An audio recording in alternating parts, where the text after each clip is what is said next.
ओम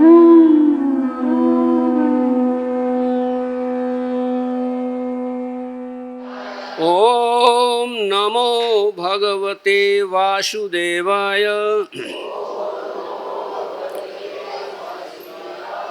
नारायणं नमस्कृत्यं नरं चैव नरोत्तमं देवीं सरस्वतीं व्यासं ततो जयम् उदीरयेत्। नष्टप्रायेषु भद्रेषु नित्यं भागवत सेवया भगवती उत्तम श्लोके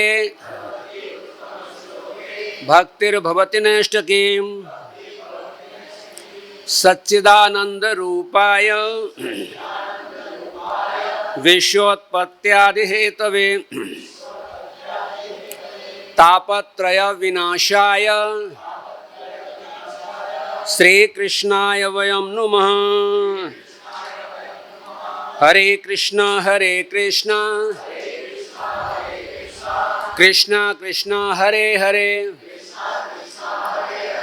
हरे राम राम राम हरे हरे। गुरवे गौरचंद्राय राधिकाय तदालय कृष्णाय कृष्ण भक्ताय तद्भक्ताय नमो। बंसी विभूषित करान नवनीरदाभात पीतांबराद अरुण बिंब फलादरोष्ठात् पूर्णेन्दु सुंदर मुखात् दरविंद्र नेत्रात् कृष्णात् परं किमपि तत्त्वमहं न जाने। बर्हापीडं नटवरवपु कर्णयो कर्णिकारं बिभ्रदवास कनककपिशं वैजन्तीं च मालां रन्ध्रान् वेणु अधरसुधया पूरयन् गोपवृन्दैः वृन्दारण्यं स्वपदरमणं प्राविशद्गीतिकीर्तिः।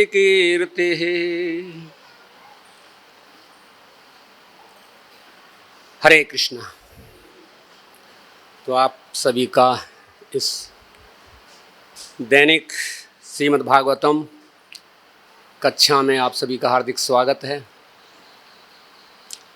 और आपके चरणारविंदों में कोटिश नमन करते हुए प्रार्थना करूंगा कि आप हमें आशीर्वाद प्रदान करें जिससे हम इस अमल पुराण के विषय में अपनी वाणी का प्रयोग कर सकें। आइए आज के श्लोक की तरफ चलते हैं। आज का श्लोक स्कंद 7 अध्याय 13 श्लोक संख्या 6। श्लोक संख्या 6 अध्याय 13 स्कंद। क्लियर है ये? है?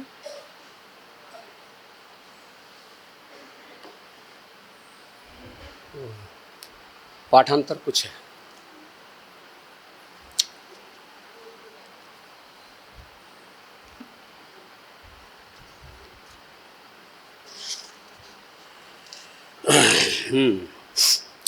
नाभिनंदे ध्रुवं मृत्यु मध्रुवं वास्य जीवितं कालं परं प्रतीक्षेत भूतानां प्रवाप्ययम्। नहीं अभिनंदित प्रशंसा करें, ध्रुवम निश्चित ध्रुव, मृत्यु अध्रुवम अनिश्चित, वा अथवा अस्य इस शरीर की, जीवितम उम्र, कालम शाश्वत समय, परम प्रतीक्षेत अवलोकन करें, भूतानाम जीवों का प्रभव प्राकट्य अप्ययम अंतर्ध्यान होना। अनुवाद शिला प्रभुपाद जी के द्वारा। शिला प्रभुपाद की जय। चूँकि भौतिक शरीर का विनाश निश्चित है और मनुष्य की आयु स्थिर नहीं है, अतएव न तो मृत्यु की न ही जीवन की प्रशंसा की जानी चाहिए। प्रत्युत मनुष्य को नित्य काल का अवलोकन करना चाहिए, जिसमें जीव अपने आप को प्रकट करता है और अंतर्ध्यान होता है। तात्पर्य शिला प्रभुपाद जी के द्वारा। शिला प्रभुपाद की जय। इस भौतिक जगत में सारे जीव न केवल वर्तमान काल में अपितु भूतकाल में भी जन्म तथा मृत्यु की समस्या का हल निकालने का प्रयास करते रहे हैं। कुछ लोग मृत्यु पर बल देते हैं और प्रत्येक वस्तु को भ्रम बताते हैं, जबकि अन्य लोग जीवन पर बल देते हैं और इसे अक्षुण्ण तौर पर सुरक्षित रखकर यथाशक्ति भोग करना चाहते हैं। ये दोनों प्रकार के लोग मूर्ख तथा मूढ़ हैं। यह मंत्रणा दी जाती है कि मनुष्य शाश्वत काल का अवलोकन करे और भौतिक शरीर के प्राकट्य तथा अंतर्धान का कारण है, और इस शाश्वत काल में जीव के बंधन को देखे। अतएव श्रील भक्ति विनोद ठाकुर ने अपनी गीतावली में गाया है, अनादि कर्म फले पड़ी भवार्णव जले तरिवारे न देखी उपाय। मनुष्य को शाश्वत काल की गतिविधियों का अवलोकन करना चाहिए, क्योंकि यही जन्म मृत्यु का कारण है। वर्तमान युग की सृष्टि के पूर्व सारे जीव काल के अधीन थे। काल के ही अंतर्गत यह भौतिक जगत उत्पन्न होता है और पुनः विनष्ट हो जाता है। भूत्वा भूत्वा प्रलीयते। काल के वशीभूत होकर जीव जन्म जन्मांतर प्रकट होते तथा मरते हैं। यह काल पूर्ण पुरुषोत्तम भगवान की निराकार अभिव्यक्ति है, जो भौतिक प्रकृति द्वारा बद्ध जीवों को भगवान की शरण में जाकर उससे उबरने का अवसर प्रदान करती है। शिला प्रभुपाद की। ओम अज्ञानतिमिरान्धस्य ज्ञानाञ्जनशलाकया चक्षुरुन्मीलितं येन तस्मै श्री चैतन्य मनोभीष्टं स्थापितं येन भूतले स्वयं रूपं कदा ददाति स्वपदान्तिकं। वन्देऽहं श्रीगुरो श्रीयुतपदकमलं श्रीगुरून् वैष्णवाञ्च श्रीरूपं साग्रजातं। हरे कृष्ण। हरे कृष्ण। तो आज का जो श्लोक है बहुत ही सुंदर श्लोक है।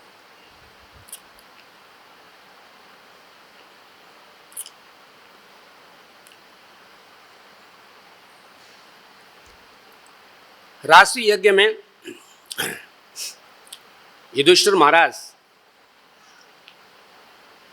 विराजमान हैं। राष्ट्रीय यज्ञ हुआ। शिशुपाल के वध का उपक्रम हुआ। शिशुपाल की ज्योति निकल करके भगवान में विराजमान हुई। इस दृश्य को देखा और भगवान के विषय में भी बहुत सारी बातें युधिष्ठिर महाराज ने कही हैं। युधिष्ठिर महाराज साक्षात धर्म हैं, धर्मराज हैं, और युधिष्ठिर महाराज को, धर्मराज को संतों की दो बार कृपा का अवसर प्राप्त हुआ है। समा प्रिया सुहृदा ब्रह्मन भूता नाम भगवान स्वयं इंद्रस्यार्थे कथम दैत्यान बधीत विषमो यथा। भगवान तो सम हैं, प्रिय हैं, सभी प्राणियों के सुहृदय हैं, भूतानाम समस्त प्राणियों के। ब्रह्मन कथित, कैसे?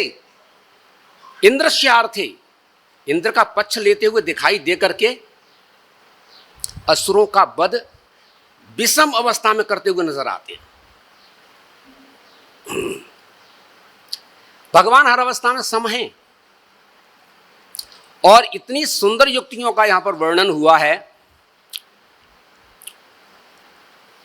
कामाद द्वेषाद भयाद स्नेहाद यथा भक्तेश्वरे नरे आवेश तद अघम हित्वा सर्वम पापम गतिम गता।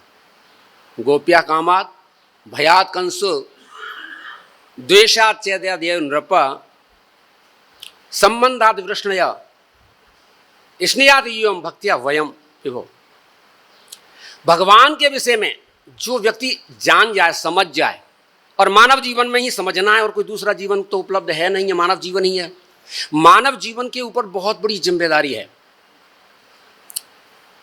क्या वह इसी जीवन में और अभी तुरंत शास्त्रों के सिद्धांतों को तो क्लियर कर ले। करना उसे बहुत बड़ी यात्रा है।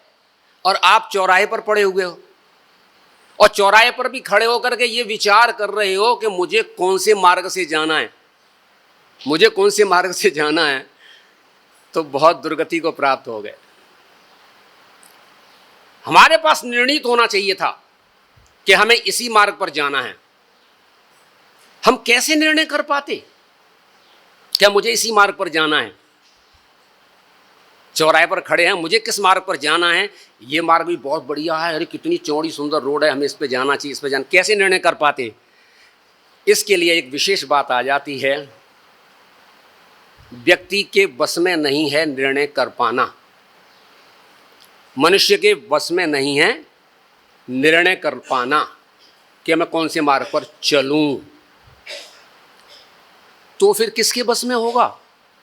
मनुष्य के बस में नहीं तो फिर किसके बस में होगा? ध्यान दीजिए।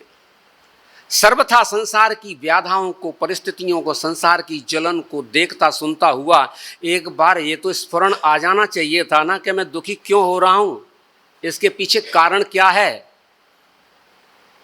क्या मेरा जीवन दुख के लिए ही बना है? मैं दुखी होता होता मर जाऊंगा? कोई अवस्था ऐसी है जो मैं शांति और सुख का अनुभव कर सकूं? दूसरों को देखता हूं, मुझे क्या करना चाहिए? संसार में जब तक उसकी दृष्टि बहिर्मुख होती रहेगी वह गंतव्य को प्राप्त नहीं कर पाएगा, निर्णय नहीं कर पाएगा। सबसे पहले उसे थोड़ा सा अंतर्मुख हो। मैं दुखी हूं, ये तो स्वीकार करना चाहिए, मैं परेशान हूं, मैं जल रहा हूं।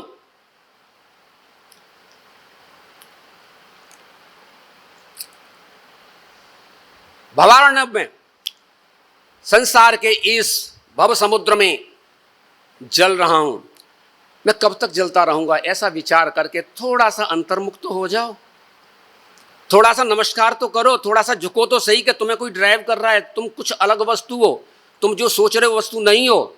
थोड़ी सी तो आत्मा की तरफ झुको, थोड़े से अपने से पूछो कि अंदर बैठे हुए तुम क्या चाहते हो? ऐसे ही जलते रहे हम क्या? अंतर्मुख थोड़ा सा व्यक्ति होगा तो उसके अंदर श्रद्धा उत्पन्न हो जाएगी। श्रद्धावान लभते ज्ञानम तत्परा संयतेन्द्रिया। ज्ञानम लब्ध्वा, ज्ञानम लब्ध्वा परम शांति। कौन सी शांति? शांति नहीं, परम शांति। ज्ञान की प्राप्ति होने के बाद में परम शांति की प्राप्ति होती है। और जैसे ही अपनी तरफ थोड़ा अंतर्मुख होगे और विनीत भाव से अपनी आत्मा को निवेदन करोगे, मैं क्या करूं? अंदर चल रही हो तुम भी, मुझे ड्राइव कर रही हो, हम आगे से तड़फ रहे हैं और ऊपर से कह रहे हैं कि हम कुछ हैं, हम कुछ हैं। अंतर्मुख होता हुआ व्यक्ति के सामने श्रद्धा उत्पन्न होती है, और श्रद्धा आपको गुरु, साधु और शास्त्र से मुलाकात करा देती है। कौन कराएगी? गुरु, साधु, शास्त्र। गुरु, साधु, शास्त्र परिपूर्ण अवस्था में आपके सामने हैं। लेकिन आपके अंदर श्रद्धा ही नहीं है आपके अंदर, तो क्या गुरु साधु शास्त्र का जो लाभ हमें प्राप्त होना चाहिए था वो प्राप्त हो सकता है? श्रद्धावान लभते ज्ञान। तो उस समय ये सारी अवस्थाएं, अब यहां पर बहुत सुंदर प्रकरण उत्पन्न हुआ है। यहां पर जब ये बात कही तो पूरा का पूरा प्रहलाद महाराज का चरित्र नारद जी ने श्रवण कराया, और उसका पहला श्लोक है, समा प्रिया सुहृदय ब्रह्मन भूतानाम भगवान स्वयं इंद्रश्यार्थे कथम दैत्यान बधीत विषमो यथा। 10 अध्याय में आप आनंद से भर चुके हैं, परिपूर्ण कार्य आपका हो चुका है। आपने कुछ नहीं पढ़ा है, क्या कुछ पढ़ना चाहते हो? अरे कुछ नहीं पढ़ा, कुछ पढ़ना चाहते हो, आप प्रहलाद महाराज के इन 10 अध्यायों को अच्छी तरह से पढ़ लो, आपने सब कुछ पढ़ लिया। वह धर्मराज यहां पर प्रश्न करते हैं, भगवत श्रोतुम इच्छामि नृणाम धर्म सनातनम वर्णाश्रमाचार्युतम यत् पुमान विंद्यते परम। भगवान श्रोतुम इच्छामि, मैं इच्छा रखता हूं। काय की इच्छा? सुनने की। क्या सुनना चाहते हो? नृणाम धर्म सनातनम, मनुष्यों का सनातन धर्म सुनना चाहते हैं। कौन सा धर्म? वर्णाश्रमाचार युतम, वर्ण और आश्रम से संलग्न धर्म को सुनना चाहता हूं। क्यों सुनना चाहते हो? यत् पुमान विंद्यते परम, जिसको पाकर के पुमान मनुष्य परम की प्राप्ति कर लेता है। वर्ण और आश्रम, इसके लिए 2 मार्ग हैं। या तो आपके अंदर अटूट श्रद्धा और कहीं इधर उधर न जाने की इच्छा, तो मार्ग ये, आप इससे आगे निकलने के प्रयत्न हो सकते हैं। और बुद्धि रखते हैं, क्या क्यों कैसे,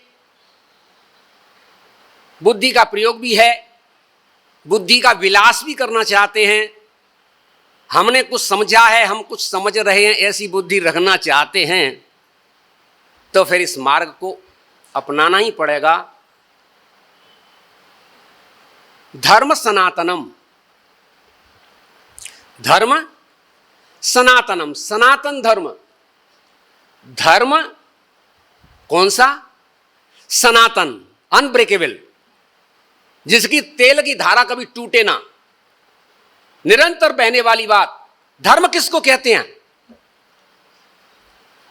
जो धारण किया जाए, जिसका मौलिक गुण हो।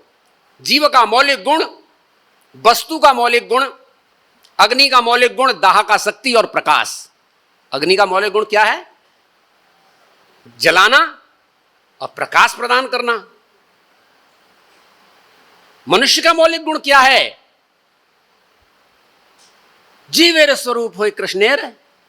बहुत ऊंची बात है, बहुत ऊंची बात है। यहां तक अगर सामान्य व्यक्ति है ना, तो कह सकता है, समझने में बहुत टाइम लग जाएगा।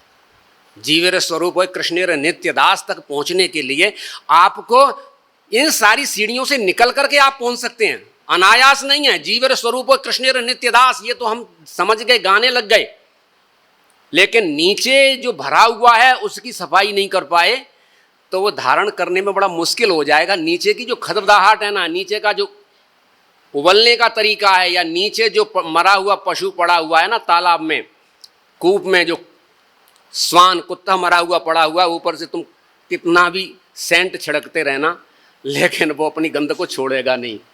इसीलिए शास्त्र में ये बातें बहुत बढ़िया तरीके से समझाई गई हैं। यह धर्मराज जो यहां पर बोल रहे हैं नारद जी से, नारद जी से ज्ञान प्राप्त हुआ, नारद जी ने समझाया, और समझाने के बाद में यही धर्मराज जी, युधिष्ठिर महाराज, समझने के लिए पितामह भीष्म के पास गए थे।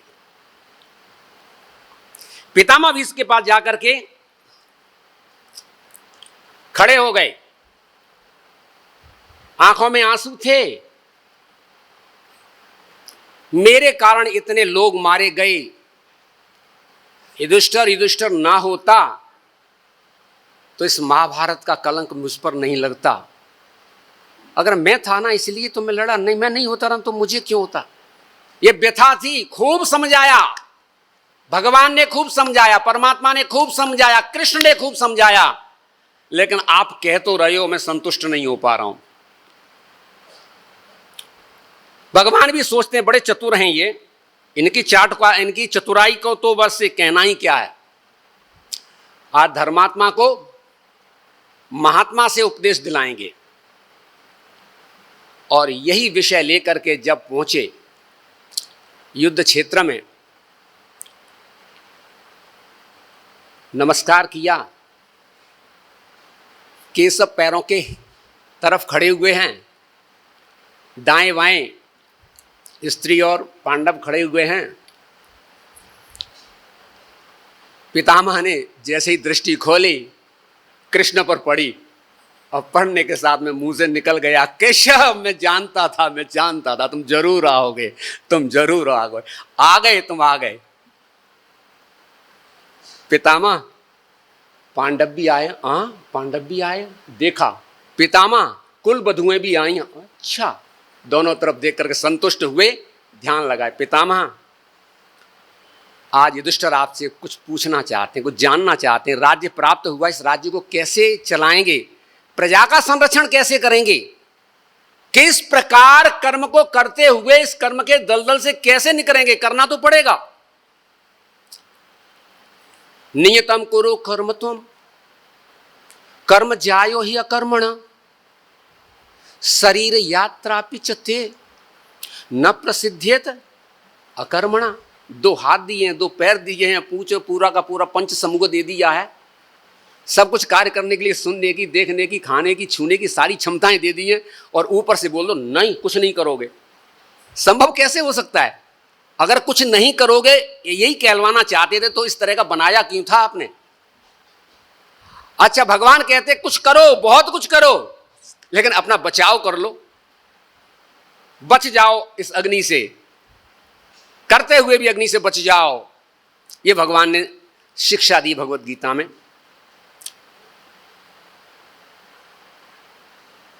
पितामह भीष्म ने विधिवत तरीके के साथ में दान धर्मान राजधर्मान मोक्ष धर्मान विभाग स स्त्री धर्मान भगवत धर्मान समास व्यास योगता।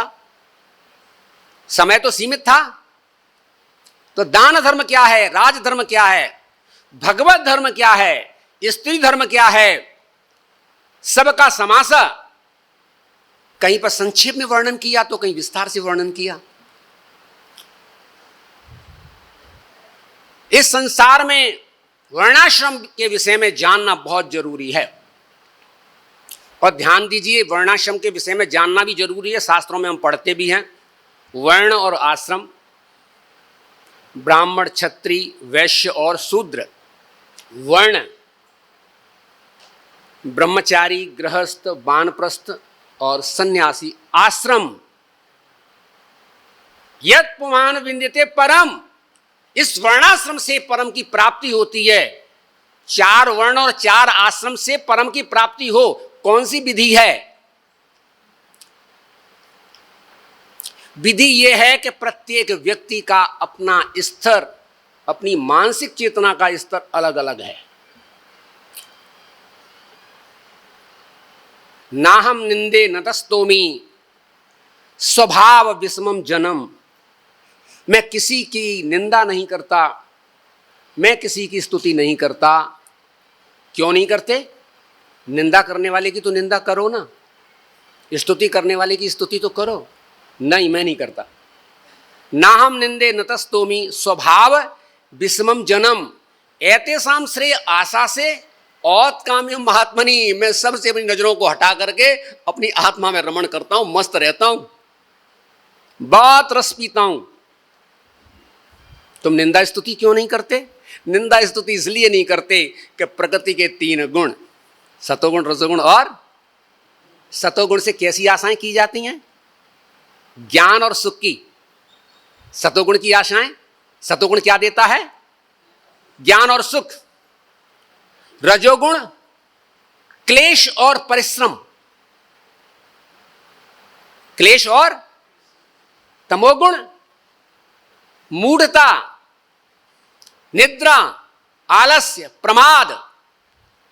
और इनके बीच में मिली हुई जुली हुई अवस्थाओं के असंख्य अवस्थाओं से चेतनाओं का निर्माण होता है। एक व्यक्ति तमोगुणी है, सतोगुणी व्यक्ति के बीच में रहना चालू कर दिया तो उसके अंदर कुछ कुछ गुण आना चालू हो जाते हैं कि भाई एक व्यक्ति बहुत कुछ खाता पीता है लेकिन जहां वो सेवा कर रहा है वहां खाना पीना कुछ नहीं है, तो फिर धीरे धीरे उसकी कंट्रोल होता है। एक व्यक्ति खाता पीता कुछ नहीं है, बिल्कुल साफ सुथरा है, लेकिन लोभ के कारण, धन के कारण ऐसे व्यक्ति की गुलामी करनी पड़ रही, नीच व्यक्ति की, कि सारे के सारे दुर्गुण आ जाते हैं। तो विचार करना चाहिए। तो यहां पर इस श्लोक का भाव क्या है, इस श्लोक की तरफ थोड़ा सा हम चलते हैं। नाभिनंदे ध्रुव मृत्यु, मैं अभिनंदन नहीं करता हूं मृत्यु का, और न मैं मृत्यु से डरता हूं। न मैं अभिनंदन करता हूं, न मैं डरता हूं। अध्रुवम बा अस्य जीवितम, और इस जीवन से भी मैं निंदा स्तुति नहीं करता हूं। जो जीवन जी रहा हूं इसकी भी निंदा स्तुति नहीं कर रहा हूं। मैं मृत्यु की भी निंदा स्तुति नहीं कर रहा हूं। क्यों नहीं कर रहे? कालम परम प्रतीक्षेत, मैं परम काल की प्रतीक्षा करता हूं। क्या करता हूं? परम काल की प्रतीक्षा करता हूं। भूतानाम प्रभव अपयम, ये काल उसकी प्रतीक्षा करता हूं जिसके द्वारा सृष्टि उत्पन्न होती है, जीव जगत उत्पन्न होते हैं, सृष्टि उत्पन्न होती है, और जिसके द्वारा सृष्टि विलय को प्राप्त होती है। ये क्लास इतनी सुंदर है, कहा जा सकता है शिला प्रभुपाद जी ने हमको बहुत पिलाया है, अमृत पिलाया है। अरे इतना तो जान लो, इतना जानो। क्या जाने? ईश्वर। क्या जाने? जीव। आगे भूल गया क्या? हैं? और बोला करो। ईश्वर, जीव, काल, प्रकृति और कर्म। ईश्वर, जीव, काल, प्रकृति और कर्म। ध्यान दीजिए, बद्ध अवस्था में काल के चंगुल में फंस गए। काल के चंगुल में फंस जाने के कारण, और फंसे क्यों यह विषय अलग आएगा, फंसे आप अपने आप। मनुष्य के बंधन और मोक्ष का कोई दूसरा कारण नहीं है, और भगवान तो अपने ऊपर बिल्कुल नहीं लेते। भगवान अपनी तरफ तो बिल्कुल नहीं आने देते कि तुम ऐसी अवस्था को प्राप्त हुए, भगवान तुम्हारे कारण। भगवान नहीं कहते नहीं मेरा नाम मत ले। ना दत्ते कश्चित पापम नैवं सुकृतिम विभो अज्ञानेनावृतम ज्ञानम तेन मुह्यन्ते जन्तवा। ना दत्ते कश्चित पापम, मैं किसी के पापों को ग्रहण नहीं करता हूं, मैं किसी के पुण्यों को ग्रहण नहीं करता हूं। अज्ञानेन आवृतम ज्ञानम, अज्ञान के द्वारा जिसका ज्ञान ढक गया है, तेन मुह्यन्ते जन्तवा, उसके कारण सारे प्राणी मोहित हो रहे हैं। समझ में बात आ गई? आपके पास में दीपक है, आपके पास सूर्य दिखाई दे रहा है, दीपक भी है। जहां सूर्य होगा वहां अंधकार नहीं होगा, दीपक होगा वहां अंधकार नहीं होगा। लेकिन एक सीमा ऐसी आ जाती है कि गहन अंधकार में दीपक का भी प्रकाश दिखाई नहीं देता। दीपक रख दो बहुत गहन अंधकार में तो दीपक भी दिखाई नहीं देता, क्योंकि अंधकार उसको इतना घेर लेता है कि उसके प्रकाश को आवृत कर देता है। बस इतनी सी बात समझ में आ जाए तो जीवात्मा का सिर्फ इतना सा खेल है। नित्य मुक्त, निर्गुण, निराकार, आनंद से भरा हुआ सविशेष आत्मा, और इस अंधकार के चंगुल में फंस गया। क्यों फंस गया? और फिर वो कार्य कर रहा है तो वो कह रहा है कि मैं कर रहा हूं, मैं कर रहा हूं। तो भगवान भी कह रहे हैं हाँ तू ही तो कर रहा है, किसी को तूने धक्का मारा, उसने तुझे धक्का मारा, भगवान कहते हैं हमने इसमें क्या करें, धक्का तुमने मारा, तुमने धक्का खाया। तुमने किसी को पानी पिलाया, उसने तुझे पानी पिला दिया। तुमने किसी को चाकू मारा, उसने तुम्हें चाकू मार दिया। हम क्या करें? नादत्ते कश्चित् पापम नैवं सुकृतिं विभो अज्ञानेन व्रतम ज्ञानम तेन मुह्यन्ते जन्तवा। हे प्रभु, ये सारी बातें तो हम समझ गए, हमारा कल्याण की कुछ बात करो ना। हम कैसे निकलें? ज्ञानेन तु यद ज्ञानम, ज्ञानेन तु, ज्ञान के द्वारा जिन्होंने अज्ञान का नाश कर दिया है, ज्ञानेन तु यद ज्ञानम येषाम नासित आत्मना, ज्ञानेन तु यद ज्ञानम येषाम नासित तेषाम आदित्यवत् ज्ञानम प्रकाशति तत्परा। जैसे ही ज्ञान के द्वारा अज्ञान का नाश हुआ, अपनी स्थिति में आया और प्रकाश फैल गया सूर्य के समान, वस मुक्त आत्मा को, अमला आत्मा को, महात्मा को, आत्माराम को फिर कौन रोकने वाला है? कोई चंगुल में फंसा सकता है? चंगुल में जीव स्वयं फंसा है। और आप ध्यान करिए, मैंने आपको पुनः बता रहा हूं, ईश्वर, जीव, काल, प्रकृति, कर्म, कर्म का कोई अस्तित्व नहीं है। और कर्म ही सारे जीवों को परेशान और बांधे हुए पड़ा है।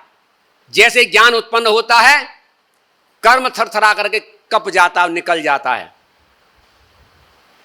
कर्म प्रकृति में विलीन जाता है, प्रकृति जाती है काल में, और काल जाकर के खड़ा हो जाता है। क्योंकि जीवात्मा जो है ना, जड़ और चेतन का मिश्रण है।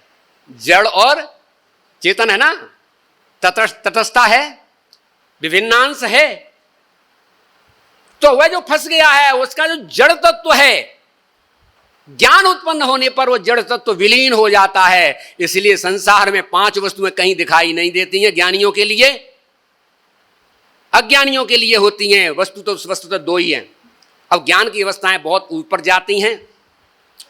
वदन्ति तत्त्व विदस्त तत्वम यद ज्ञानमय अद्वयम ब्रह्मेति परमात्मेति भगवान इति। ज्ञानी की बात हमने कही है। ज्ञानी का लक्ष्य होता है प्रकृति और पुरुष। ज्ञानी का लक्ष्य क्या है? प्रकृति और पुरुष का विवेचन करके प्रकृति को पुरुष से अलग करके अपने स्वरूप में स्थित हो जाए। यह सांख्य दर्शन का प्रथम अवस्था है। इससे बात नहीं बनती। शांति तो मिल जाएगी, लेकिन रोग कटने वाला नहीं है। रोगा चित्त वृत्ति निरोधा। योग में जब आप जानोगे, तब जुड़ोगे। किससे जुड़ोगे? प्रथम अवस्था तो जुड़ने के लिए हमारे पास ये बैठी है, आत्मा। आत्मा की समझ आ गई, सविशेष आत्मा की समझ आ गई, तब आप परमात्मा की तरफ झुक जाओगे। और यहां पर बाधा खत्म हो चुकी है। ये अवस्थाएं आपने श्रवण करी। रोज क्लास में हम श्रवण करते हैं, आपने श्रवण किया। स्त्री धर्म के विषय में कितना कितना बताया गया, बहुत श्रवण किया। ब्रह्मचारी के लिए बहुत कुछ बताया गया, वानप्रस्थ के लिए बहुत कुछ बताया गया। ये दाने उठा करके खाओ, ये नहीं खाओगे, ये नहीं पहनोगे, सन्यासी के लिए ये पहनो, ऐसे करो, वैसे करो, वैसे करो। सारी बातों को आपने श्रवण किया। और श्रवण करते हुए आप श्रवण तो कर रहे हैं, लेकिन महसूस एक बात करते हुए चले जा रहे हैं ना, कि इतना कष्ट साध्य अवस्था क्यों, इतना कष्ट क्यों उठाया जाए, इतना कष्ट क्यों लिया जाए। मन कर रहा है, सुना तो जा रहा है, ये नहीं खा सकते, वो नहीं खा सकते, ऐसे मन करता है। जो हमारे पास है तो क्यों नहीं खा सकते। ध्यान दीजिए, आप वस्तु स्थिति का एक पहलू समझ पाए हैं। वस्तु स्थिति का एक ही पहलू समझ पाए हैं। उसके दूसरे पहलू को समझ करके आप स्वयं कहेंगे कि शास्त्र में जो कुछ कहा जा रहा है, भागवत में जो कुछ कहा जा रहा है, पूर्णतः पूर्णतः पूर्णतः सिद्ध और हमारे लिए कल्याणकारी है, हमारे लिए कल्याणकारी। ऋषभदेव महाराज का आप चरित्र देखते हैं, किस प्रकार पड़े हुए हैं। अन्य ऋषियों के भी आप चरित्र देखते हैं। क्यों? इसीलिए कि संसार में जब तक आप रहेंगे तो कर्म संभव होगा। कर्म होगा तो कर्म के पीछे क्या लग जाएगा? कर्म का फल। कर्म का फल लगेगा तो भोक्ता बनोगे। जो करता है वही भोक्ता है, जो करता नहीं है वह भोक्ता नहीं है। और सारे के सारे प्राणी 84 लाख योनियों में बद्ध हैं, आबद्ध हैं, वो कुछ करने के लायक नहीं है। 84 लाख योनियों में कुछ नहीं कर सकते, 4 ही काम कर सकते हैं, आहार निद्रा भय मैथुनम च। क्या कर सकते हैं? आहार निद्रा भय मैथुनम च समानमेतत् पशुभिः नराणाम। धर्म से एको अधिको विशेषो धर्मेण हीना पशुभिः समाना। तो धर्म की तो बात कही जा रही है। धर्म से हीन अगर मनुष्य है तो वो क्या कहा जाएगा? धर्म से हीन मनुष्य है तो क्या कहा जाएगा? पशु। और धर्म की प्रथम अवस्था सनातन जो आती है, वर्णाश्रमाचार युतम, वर्णाश्रमाचार यत् पुमान विंद्यते परम, जिससे मनुष्य अपने कल्याण को प्राप्त होता है। तो यहां पर इतने कष्टों को सहन करने का मतलब यह बनता है कि आप इसी समय, आपके लिए नहीं, मैं अपने लिए बोल रहा हूं, मैं शास्त्रों की बात बता रहा हूं, इसी समय एकदम सामान्य अवस्था को प्राप्त हो। जो अब तक हुआ, जो हो रहा है, मुझे नहीं पता किधर फ्लो जा रहा है, ये कितना पत्ता गिरेगा, कहां से पत्ता टूटेगा, कहां पत्ता गिरेगा, कौन सी हवा ले जाएगी, मेरे बस का राग नहीं है। मेरे बस का तो सिर्फ एक राग रह गया है, क्या? हरि शरणम, हरि शरणम। और अभी इसी समय अपने आप को कर देते हैं तो और गहन जाप भगवान के पवित्र नामों का उच्चारण करने से, हरे कृष्णा कृष्णा कृष्णा हरे राम राम राम हरे हरे, हरे कृष्णा कृष्णा कृष्णा हरे हरे, हरे राम। इसके अलावा और कुछ जानते हो? नहीं। और कुछ जानना चाहते हो? नहीं। न जानते हैं और न जानना चाहते हैं। अब रही बात ये कि सुंदर खाना चाहते हो, बढ़िया खाना चाहते हो, बढ़िया पहनना चाहते हो, बढ़िया सुनना चाहते हो, बढ़िया देखना चाहते हो, बढ़िया छूना चाहते हो, तो तुम्हें उद्यम करना पड़ेगा। तुम्हें क्या करना पड़ेगा? करना पड़ेगा। और करोगे उद्यम तो कर्म के साथ में प्रतिक्रिया लगी हुई है, एक्शन के साथ में रिएक्शन लगा हुआ है। कर्म करोगे तो फल बनेगा। आज के बाद में कोई कर्म नहीं करूंगा। आप ध्यान दीजिए, ये जो बातें कही जा रही हैं, इन बातों को गहराई से अगर समझना चाहते हो तो भगवत गीता का 5वां अध्याय, भगवत गीता का संन्यासम कर्मणाम कृष्ण। हे कृष्ण, तुम संन्यास की बात करते हो, फिर कहते हो कि युद्ध करो।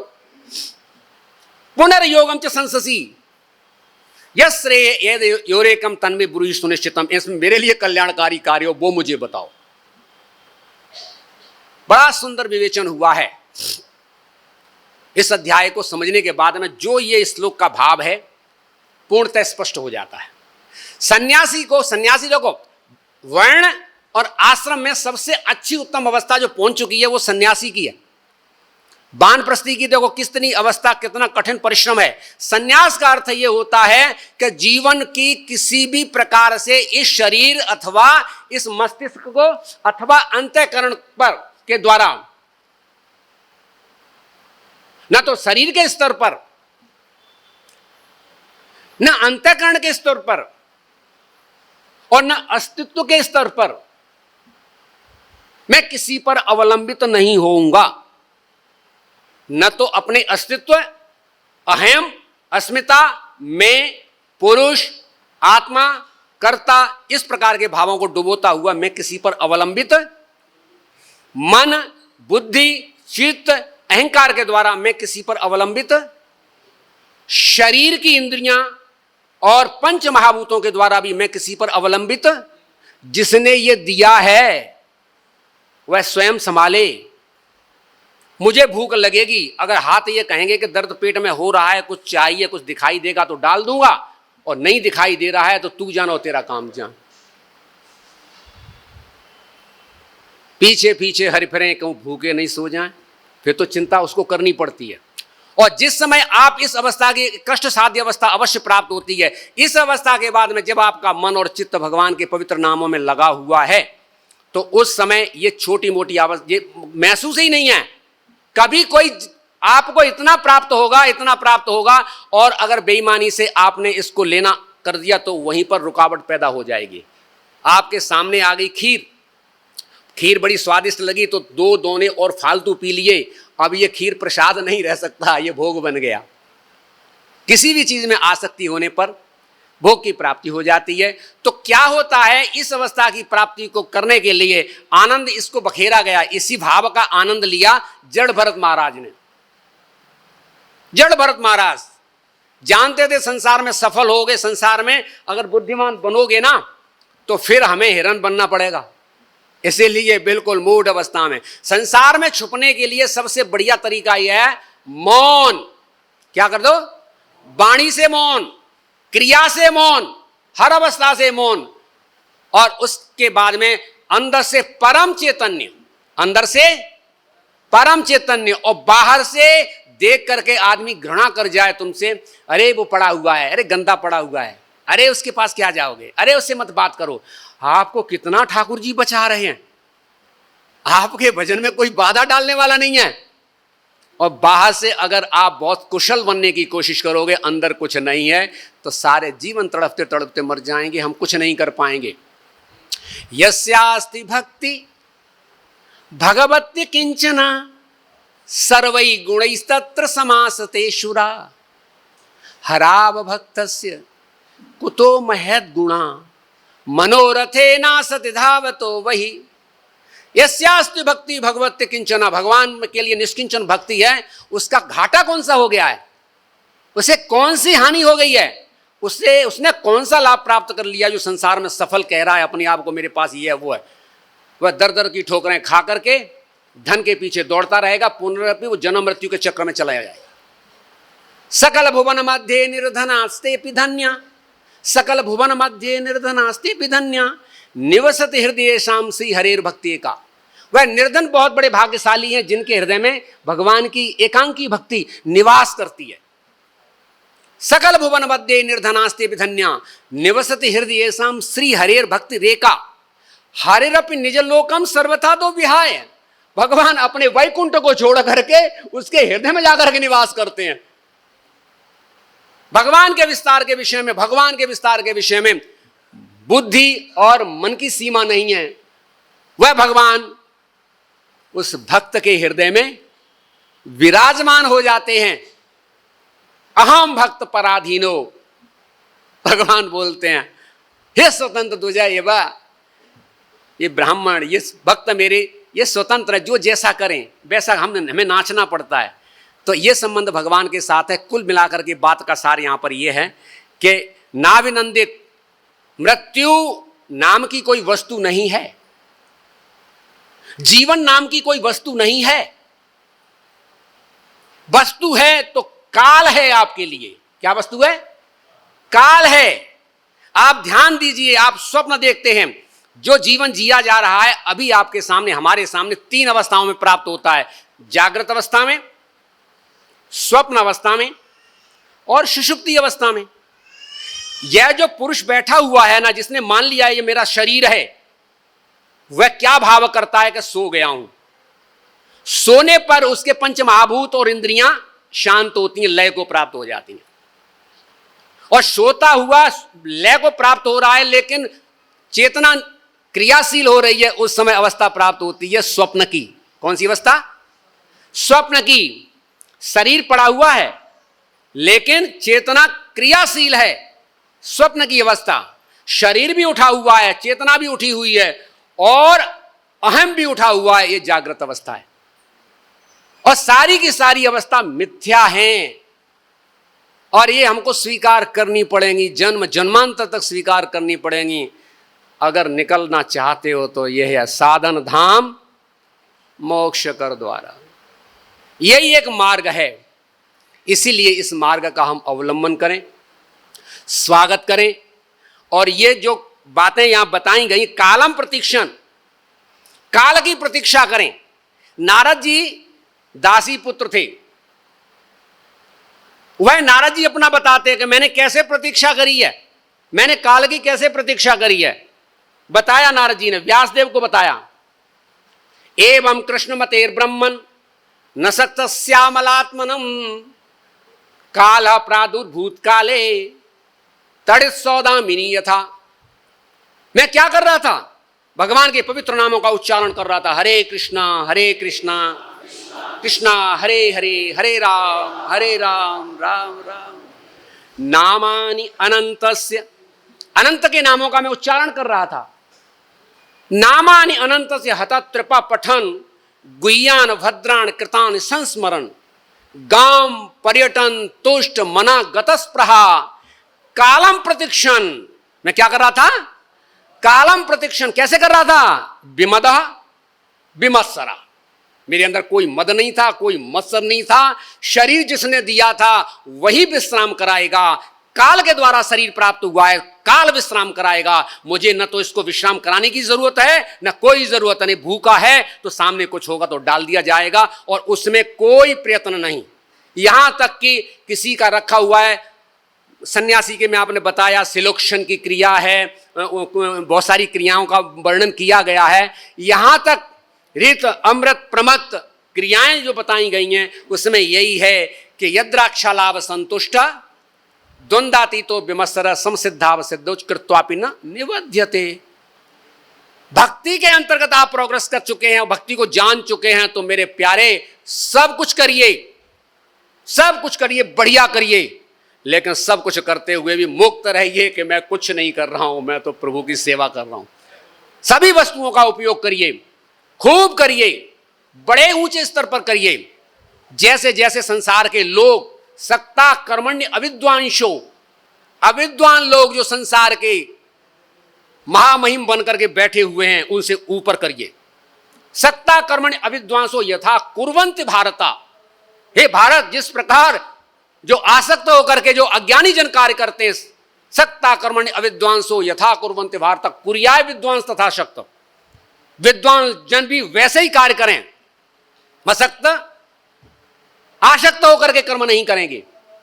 तो कहने का अभिप्राय यह है कि जीवन बहुत ही रत्न है, बहुत ही सुंदर वस्तु है, और हमारे पास में गुरु साधु शास्त्र हैं, हम भरे पूरे हुए हैं। हमें तीन चीजों से बहुत दूर रहना चाहिए, आसक्ति नहीं रखनी चाहिए। व्यक्ति, वस्तु, स्थान में क्या नहीं होना चाहिए? अहम ममेति। क्या नहीं होना चाहिए? अहम नहीं होना चाहिए। मेरा है, मैं हूं और मेरा, मैं हूं और मेरा से मुक्त रहिए। सब कुछ तेरा ही तेरा है। सबे भूमि गोपाल की, जी आए ता जाओ, आनंद लीजिए। तो जीवन आनंद के लिए, इसमें कोई दुख का कोई शेष नहीं है। लेकिन जीवन दुख में डूबा हुआ है, वह समझिए अज्ञानेनावृतम ज्ञानम तेन मुह्यन्ति जंतवा। हरे कृष्णा कृष्णा कृष्णा हरे हरे, हरे राम राम राम हरे हरे, हरे कृष्णा कृष्णा हरे राम राम राम हरे हरे, हरे कृष्णा कृष्णा कृष्णा हरे, हरे राम राम राम।